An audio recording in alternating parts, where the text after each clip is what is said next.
At ngayon, nandito po tayo sa Angono, Binangonan Petroglyph Site. Lamig. Alam mo, may aircon. Shoutout kila sir, oh. Oh. Dito lang kayo.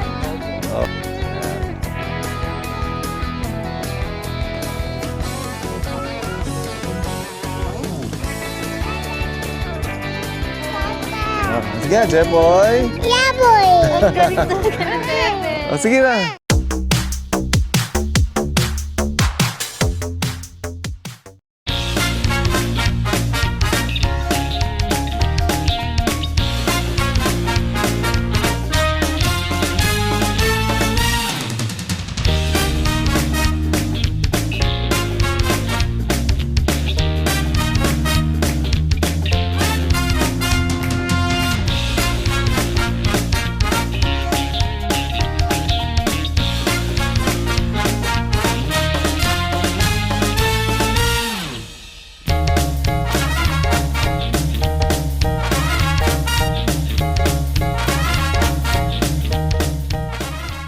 Okay. Good afternoon po. Si Jepoy Laboy po ulit. At ngayon, nandito po tayo sa Angono, Binangonan Petroglyph Site. Yan. Ito makikita po natin yung mga art nung nakaraan. Ito po. Ito yung pinaka signage niya. Okay. Libre po ito. Hindi nyo po kailangan magbayad. Yun. Tanong natin kung magre-register pa. Sir, magre-register pa po? Hindi tama ka po ba? Opo. Ikaw lang mag-isa? Opo, may kasama po ako. Ano sa wala na? Opo. Sa loob po yung registration. Doon na lang po. Isang ID. ID po. Papakita nyo lang ito, kakopya, babatisin nyo kagad. Wala tayong entrance fee, wala po tayong parking. Okay. Kung may bago kayo pagkain sa tubig, pwede kayo magdala sa loob, wala kasi magbilang tubig sa pagkain. Yun lang po, kung may ID kayo, pwede na ito drive. Doon na lang po. Sige po, sir. Thank you.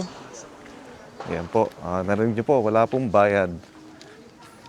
Ito, dadaan po tayo sa tunnel. Tingnan nyo.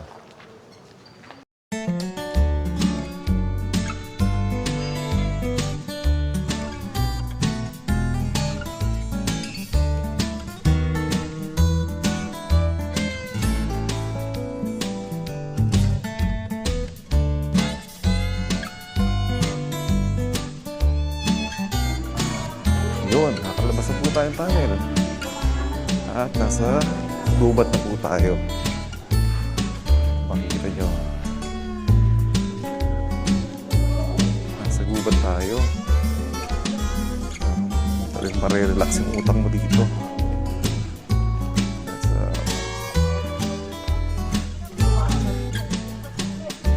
Sige po, magbibideo na po ako pagkadating na lang po sa mismong site. Bali mga 3 minutes na nakaraan na lang po ito eh. Sige po. Eto na po tayo. Ayan na po yung welcome sign ng Angono Petroglyphs. Ayan.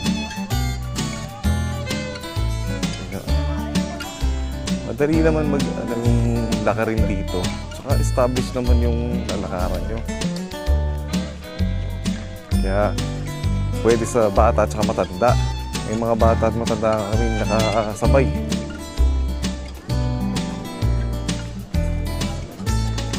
O, ayan. Ito na po tayo. Gahanap po muna kami ng upuan.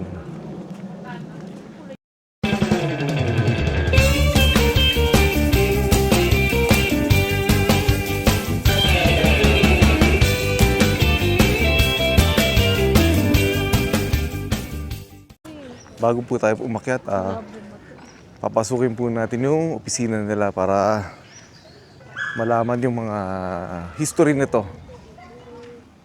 Yan. Good afternoon po. Opo, tapos na po. Pwede pong pumasok? Okay, salamat po. Ayan. Push. Ayan. Dito po malalaman yung history nito at kung kailan po natagpuan ito. Ito po, Angono, Binangonan Petroglyphs. Discovered in March 1965 ni Sir Carlos Botong Francisco. Pero itong site na to ay mga 3,000 years nang nakakaraan bago nagawa. Biruin mo, napakatagal na. Wala pa si Jesus. Andito na to. Ayan, kita nyo. Nababasa nyo po ba? Ayan, para sa konting kaalaman lang po natin. By the way, air condition nga pala to. Ayan, yung room nila. Pero sa labas malamig din eh. Dahil po, nasa kalagitnaan tayo ng kagubatan. Okay. Anong meron? Meron po ditong... Ano po ito? Ito po yung opisina nila. May lactation room din. Lactation room din. No? Para kung mga nagpapadede, breastfeed. Para may privacy kayo. So, yun po.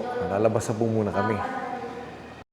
Bago po tayo umakyat, papasukin po natin yung opisina nila para malaman yung mga history nito. Yan. Good afternoon po. Opo, tapos na po. Pwede pong pumasok? Okay, salamat po. Ayan. Push. Ayan. Dito po malalaman yung history nito at kung kailan po natagpuan ito. Ito po, gangon, ang binangon ng petroglyphs. Discovered in March 1965 ni Sir Carlos Botong Francisco. Pero itong site na to ay mga 3,000 years nang nakakaraan bago nagawa. Biruin mo, napakatagal na. Wala pa si Jesus. Andito na to. Ayan, kita nyo. Nababasa nyo po ba? Ayan, para sa konting kaalaman lang po natin.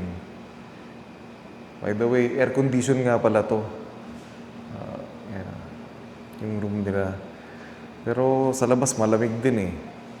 Dahil po, nasa kalagitnaan tayo ng kagubatan.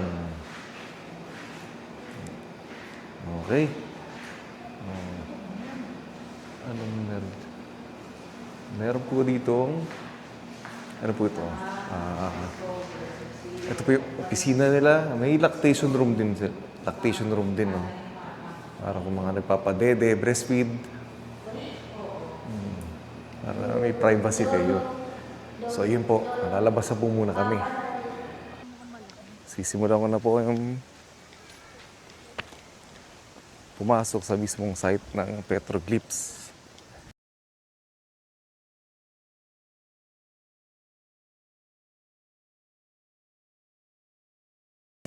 Hi, vlog.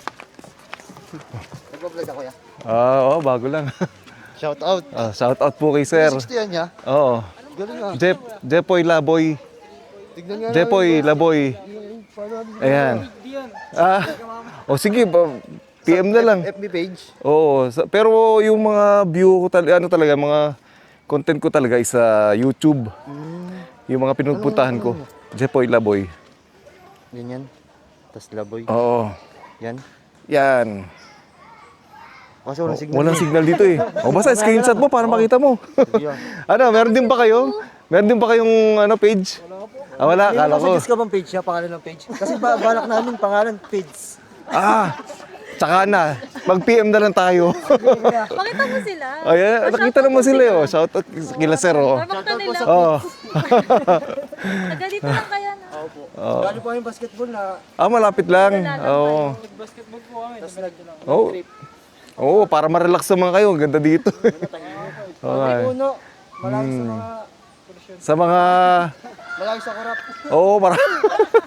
Sige sir, panoorin niyo sa YouTube ba? Maraming magandang lugar pinuntahan doon. Sige, thank you. Ingat. Okay, so, may bago Sige po. tayong nakilala. Ayan, yan sila sir. Diba? Kakigaling lang doon yung basketball, pero nag-relax sila dito, siyempre. Pagdating dito, mag-relax ka talaga. Alam mo, nasa Tagaytay yung lamig eh. Yan. Hi, Pans. Shoutout po kay sir. Hi, Pan. Shoutout po kay sir. Yan. Okay. Okay, we're here. Nasa taas na po tayo.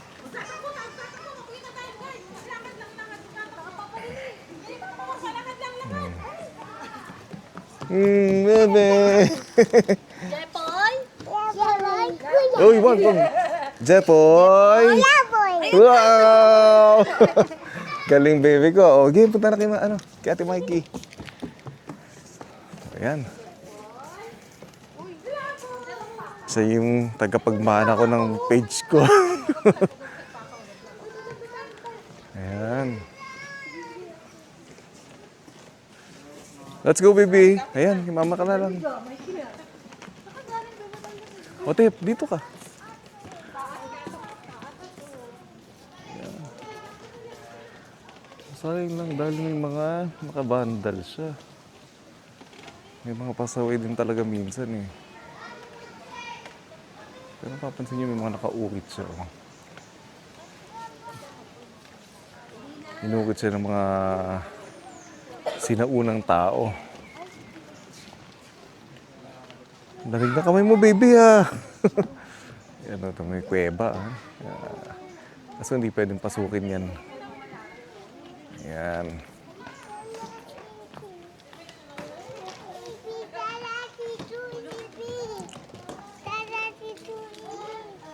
Tingnan nyo na lang po.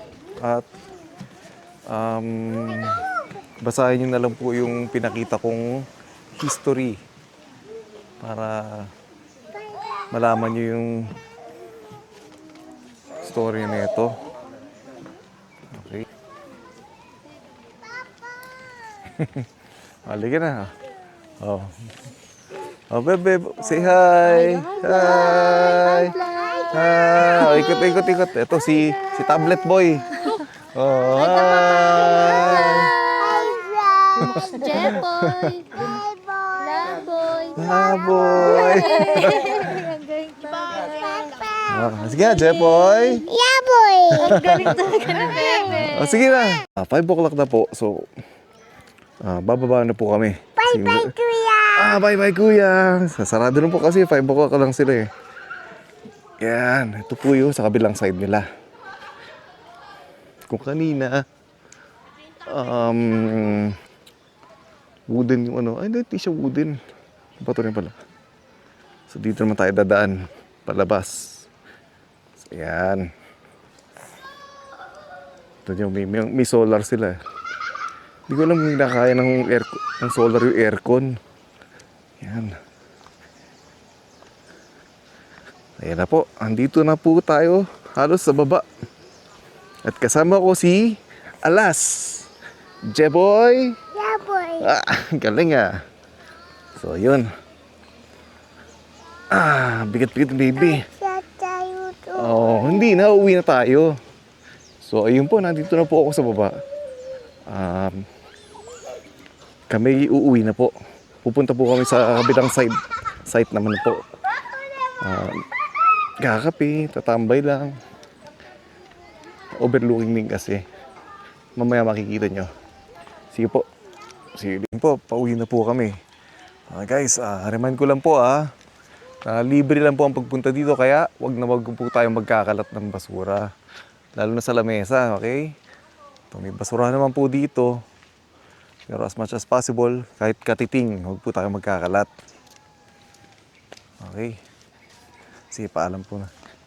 Ma'am, thank you po. Sige po. So, ayan. Pabalik na po kami sa sasakyan. Pupunta naman po tayo doon sa may overlooking. Ayan. Relax lang po tayo doon. Ayan. Sige po. Pabalik na po kami. Ayan. We're now approaching the tunnel. Palabas. Ayan. Tapos na po kami doon sa petroglyph site. Ayan. Palabas na po tayo. Pero bago kami lumabas, magpipicture muna kami dito. Ayan. Ito nyo, minutos yung bundok. Para wala masyadong damages. Diba? Lamig. Dito pa lang ramdam mo na yung lamig, oh. Okay. Antayin ko na lang po sila para makapag-photoshoot na kami dito. Okay, thank you. Ayan, solo na natin yung tunnel, oh. Kasi kami yung pinakahuling tao doon sa petroglyphs. Ayan, kita nyo.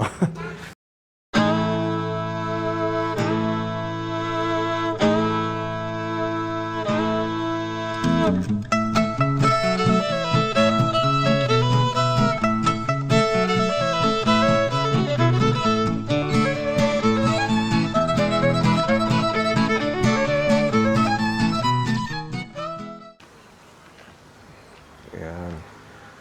So, ayun guys, pupunta na kami sa susunod na destination. Ayun, may shooting range din pala dito. Ayun, oh, naririnig nyo. Ayan. So, kung may gusto nyo mag-firing, punta lang kayo dito, malapit dito. Ayan. O, sige po, dadrive na po muna ako. Salamat. Bilisan nyo. Ayan na. Rock formation sa taas.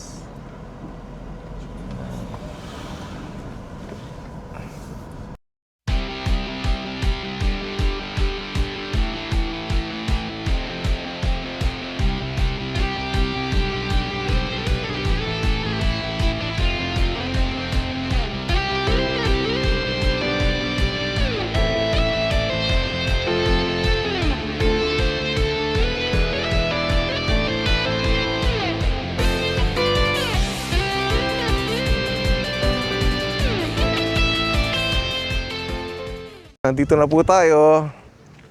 Ayan. Okay. Parang Tagaytay, oh. Pati yung lamig, ganun din, malamig din. Dito po tayo sa ginagawang kalsada. Hindi ko lang alam kung saan tagos na ito, eh. Siguro sa mismong bayan ng Binango na malapit to. Para iwas yung traffic. Okay, so tingnan nyo. Ganda ng lugar, oh. Diba? Kitang-kita yung Laguna Lake. Pililla Wind Turbine. Tsaka yung skyline ng Makati BGC. Yan, ang lakas ng hangin. So, yun. Sige po, mamaya na lang po. Sa mga pupunta rin dito sa may East Ridge, sana naman wag po kayong magkalat. Kita nyo, tinatambayan nyo tapos tinatapunan nyo ng basura. Tapos sa susunod magre-reklamo kayo bakit ang dami ng basura. Sana magdala kayo ng trash bag na maliit at iuwi nyo.